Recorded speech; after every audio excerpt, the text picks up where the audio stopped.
Shalom, selamat pagi Bapak Ibu Saudara yang dikasihi Tuhan Yesus Kristus. Selamat kita berjumpa kembali dalam renungan pada pagi hari ini. Kita bersyukur kepada Tuhan yang selalu baik, yang menyertai kita dan memberikan kita kekuatan, kemampuan, berkat, dan kebaikan. Sebelum kita mendengarkan renungan firman Tuhan, mari kita berdoa. Bapa kami yang di sorga, Bapa dalam nama Tuhan Yesus Kristus, Tuhan dan Allah kami yang hidup dan berkuasa, yang selalu ada bersama dengan kami, menyertai di setiap keadaan. Terima kasih, kami bersyukur untuk pagi ini. Kembali kami ada karena kebaikan Tuhan, dan karena Tuhan punya rencana baik buat kami. Saat ini kembali kami mau mendengar kebenaran firman-Mu. Urapilah kami dengan kuasa-Mu Roh Kudus, agar kami mengerti dan mentaati setiap kehendak-Mu. Dalam nama Tuhan Yesus kami berdoa. Haleluya. Amin. Saudara yang dikasih Tuhan, ayat firman Tuhan saat ini terdapat dalam kitab Keluaran pasal 13 ayat 6-7. Tertulis demikian. Makanlah roti yang tidak beragi 7 hari lamanya, dan pada hari yang ke-7 akan diadakan hari raya bagi Tuhan. Roti yang tidak beragi haruslah dimakan selama 7 hari itu. Sesuatu pun yang beragi tidak boleh dilihat padamu. Bahkan ragi tidak boleh dilihat padamu di seluruh daerahmu. Saudara yang dikasih Tuhan, ragi ternyata sudah ada sejak zaman Musa. Sampai sekarang ragi masih ada dan masih digunakan. Ragi sebenarnya adalah mikroorganisme yang dipakai untuk membuat makanan mengalami fermentasi. Ragi pada roti bermanfaat untuk mengembangkan sehingga roti tidak kempes atau menciut. Ragi juga berguna untuk meningkatkan tekstur dan memberikan cita rasa dan aroma. Dalam jumlah tertentu, ragi bisa aman dan berguna. Tapi dalam jumlah yang berlebihan, ragi bisa menimbulkan efek yang negatif. Orang yang sensitif terhadap ragi akan mengalami gangguan kesehatan kalau mengkonsumsi makanan beragi. Dalam Alkitab, ragi dijadikan sebagai simbol dari dosa dan ketidakbenaran. Namun demikian saudara, simbol ini bukan menandakan bahwa ragi sepenuhnya tidak baik, dan tidak perlu kita memperdebatkan akan hal ini. Mengapa ragi merepresentasi dosa dan pelanggaran? Kita hendaknya mengambil maknanya dan bukan berdebat soal ragi. Dalam kitab Keluaran 13 ayat 6-7 ini, tertulis tentang perintah untuk memakan roti yang tidak beragi. Tertulis di situ, makanlah roti yang tidak beragi 7 hari lamanya, dan pada hari yang ke-7 akan diadakan hari raya bagi Tuhan. Roti yang tidak beragi haruslah dimakan selama 7 hari itu. Sesuatu pun yang beragi tidak boleh dilihat padamu. Bahkan ragi tidak boleh dilihat padamu di seluruh daerahmu. Paskah yang pertama kali diadakan ketika bangsa Israel keluar dari Mesir. Dan perayaan Paskah memakan waktu beberapa hari. Dan dalam perayaan Paskah ini ada 2 hal yang diperintahkan Tuhan. 2 hal yang mewarnai Paskah, yaitu roti yang tidak beragi dan anak domba Paskah.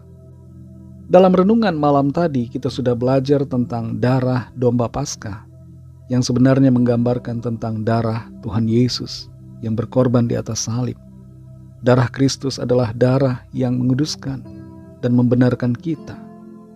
Dan dalam renungan saat ini kita belajar satu hal lagi, bahwa Tuhan Yesus adalah roti Paskah, yaitu roti yang tidak beragi itu, yang harus kita makan.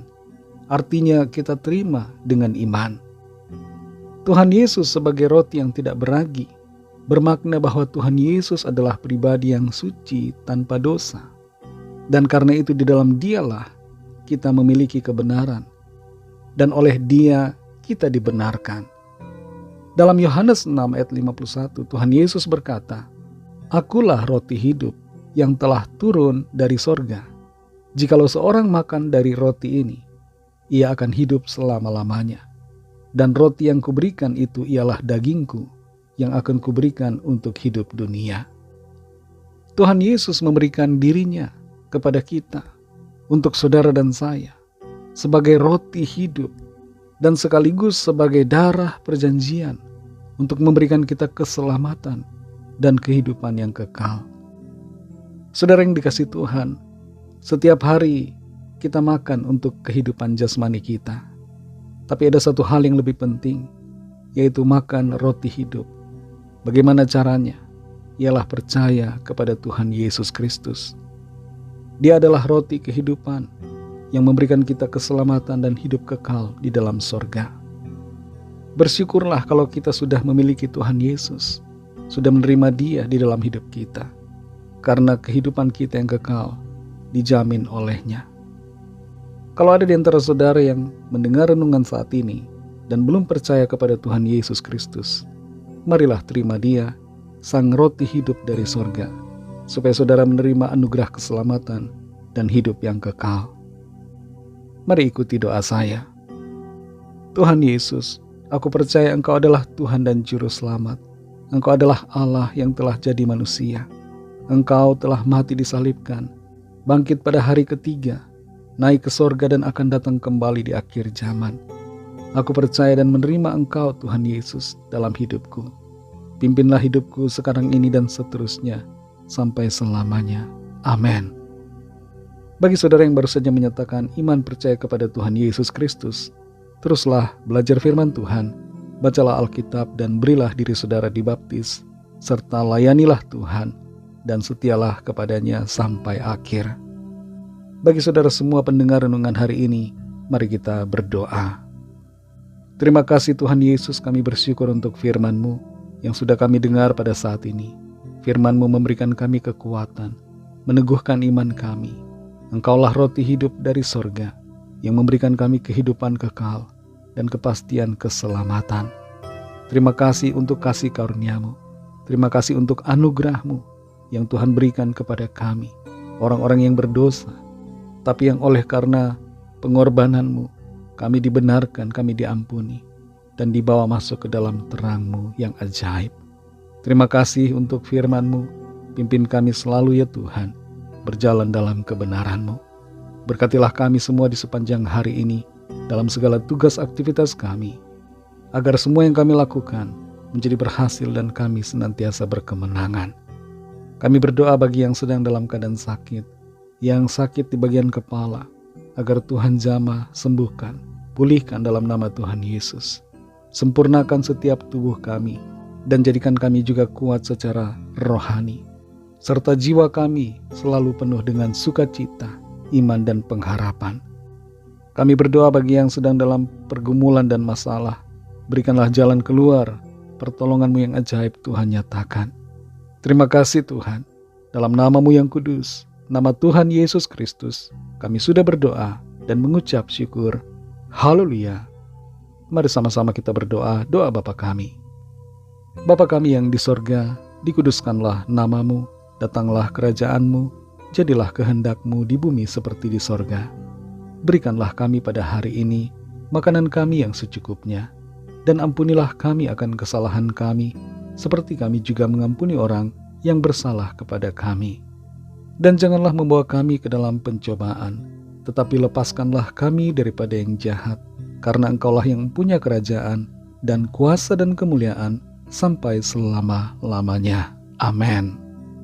Terimalah berkat Tuhan. Tuhan memberkati engkau dan melindungi engkau. Tuhan menyinari engkau dengan wajah-Nya dan memberikan kasih karunia. Tuhan menghadapkan wajah-Nya kepadamu dan memberikan damai sejahtera. Berkat dan anugerah dari Allah Bapa, kasih karunia dalam Tuhan Yesus Kristus, dan persekutuan dengan Roh Kudus menyertai kita semua sekarang ini dan sampai Maranatha Tuhan Yesus datang kembali, dan bahkan sampai selama-lamanya. Dalam berkat nama Tuhan Yesus Kristus, haleluya, amin. Puji Tuhan, saudara yang dikasihi Tuhan, saya percaya firman Tuhan menjadi berkat dan kekuatan buat saudara semua, dan Roh Kudus akan menolong saudara untuk lebih lagi memahami kebenaran firman Tuhan dan hidup dalam kemenangan. Tuhan Yesus memberkati saudara semua. Selamat beraktivitas dan sampai jumpa dalam renungan yang berikutnya. Haleluya.